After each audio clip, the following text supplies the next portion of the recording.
نحمده ونصلي ونسلم على رسوله الكريم اما بعد فاعوذ بالله من الشیطان الرجیم بسم اللہ الرحمن الرحیم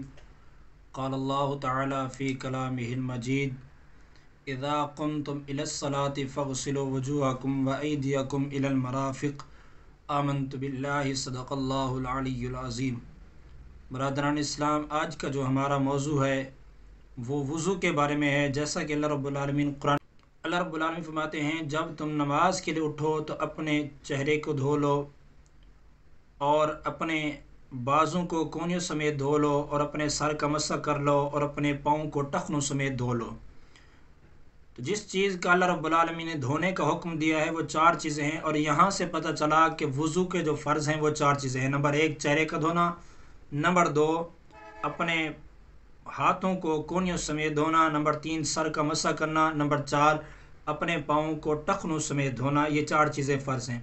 اور وضو کی فضیلت، وضو کا طریقہ، میرے آقا علیہ الصلوۃ والسلام کی سنت مبارکہ کیا ہے وہ ہم احادیث رسول سے جانتے ہیں۔ حدیث پاک جس کے راوی حضرت عثمان غنی رضی اللہ تعالیٰ عنہ روایت کرتے ہیں کہ میرے آقا علیہ الصلوۃ والسلام نے فرمایا جس نے وضو کیا، اچھی طرح کیا، اس کے جسم سے گناہ جھڑ گئے، حتیٰ کہ اس کے ناخنوں کے نیچے سے گناہ جھڑ گئے۔ تو دیکھو برادران اسلام کہ وضو کی فضیلت کتنی ہے، وضو کرنے کا کتنا بڑا فائدہ ہے کہ انسان گناہ گار جب وضو کرتا ہے تو اللہ رب العالمین اس کے گناہ معاف فرما دیتا ہے، یعنی اس کے گناہ جھڑ جاتے ہیں، حتیٰ کہ اس کے ناخنوں کے نیچے سے بھی گناہ جھڑ جاتے ہیں۔ اور دوسرا جو حضرت ابو ہریرہ رضی اللہ تعالیٰ عنہ روایت کرتے ہیں کہ میرے آقا علیہ الصلوۃ والسلام نے فرمایا اگر مجھے یہ فکر نہ ہوتی کہ میری امت پر گراں گزرے تو میرے آقا علیہ الصلوۃ والسلام نے فرمایا میں انہیں عشاء کے نماز کی تاخیر سے ادا کرنے کا حکم دیتا، یعنی کہ عشاء کی نماز ہے اس کو تاخیر کے ساتھ ادا کرنے کا حکم دیتا، اور ہر نماز کے ساتھ مسواک کرنے کا بھی حکم دیتا۔ اسی طرح ایک اور حدیث پاک ہے جس کے راوی ام المؤمنین حضرت اما عائشہ صدیقہ رضی اللہ تعالی عنہا، آپ بیان فرماتی ہیں کہ نبی کریم علیہ الصلوۃ والسلام رات یا دن میں جب بھی سو کر جاگتے تھے تو آپ وضو سے پہلے مسواک فرماتے تھے۔ اور حدیث پاک کے اندر آتا ہے کہ میرے آقا علیہ الصلوۃ والسلام نے فرمایا مسواک منہ کو پاک کرنے اور رب کو راضی کرنے کا ذریعہ ہے۔ ایک اور حدیث پاک ہے میرے آقا علیہ الصلوۃ والسلام نے فرمایا جس نماز کے لیے مسواک کیا جاتا ہے وہ اس نماز سے 70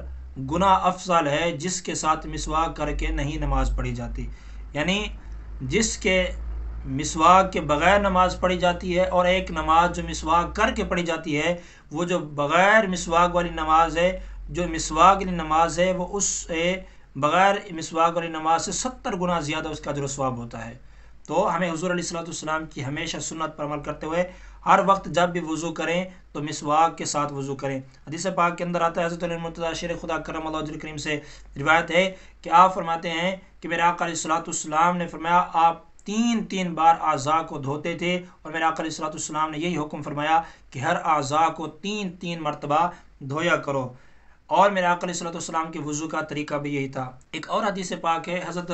عبداللہ بن عمر رضی اللہ تعالی عنہما سے وضو کے طریقے بارے میں مروی ہے کہ پھر آپ نے اپنے سر کا مسح کیا، یعنی ہر اعضاء کو 3 مرتبہ دھونا میرے آقا علیہ الصلوۃ والسلام کی سنت مبارکہ ہے۔ اور مسح جو معاملہ ہے تو اس کے اندر حضرت عبداللہ بن عمر رضی اللہ عنہ بیان کرتے ہیں کہ پھر سر کا مسح فرمایا اور اپنی دونوں شہادت کی انگلیوں کو کانوں کے اندر ڈالا اور اپنے انگوٹھوں کے ساتھ کانوں کے باہر سے مسح کیا، یعنی یہ میرے آقا علیہ الصلوۃ والسلام کی سنت مبارکہ ہے۔ اور ایک اور حدیث پاک ہے جس کے راوی حضرت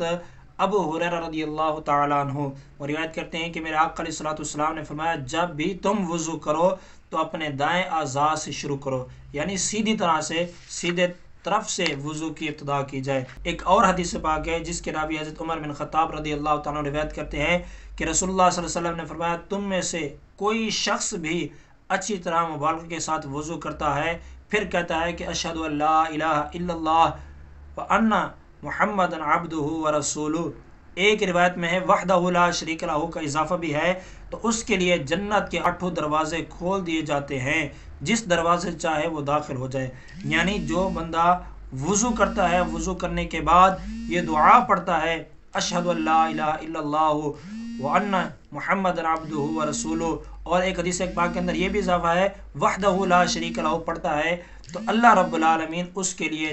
جنت کے 8 دروازے کھول دیتا ہے، اور اسے حکم دیا جائے گا کہ جس دروازے سے چاہے وہ داخل ہو جائے۔ تو ہمارا آج کا جو موضوع تھا وضو کے بارے میں تھا، تو آقا علیہ الصلوۃ والسلام کی سنت مبارکہ بھی ہے، اور جو مسواک کرنا، دائیں طرف سے شروع کرنا، ہر اعضاء کو 3 مرتبہ دھونا، وضو کے صرف جو فرض ہیں وہ 4 ہیں، باقی جتنے بھی چیزیں ہیں میرا آقا علیہ الصلوۃ والسلام کی سنت مبارکہ ہے۔ دعا کرتے ہیں کہ اللہ رب العالمین ہم سب کو آقا علیہ الصلوۃ والسلام کی سنت مبارکہ پر صحیح معنوں میں عمل کرنے کی توفیق عطا فرمائے۔ آمین۔ وما علینا الا البلاغ المبین۔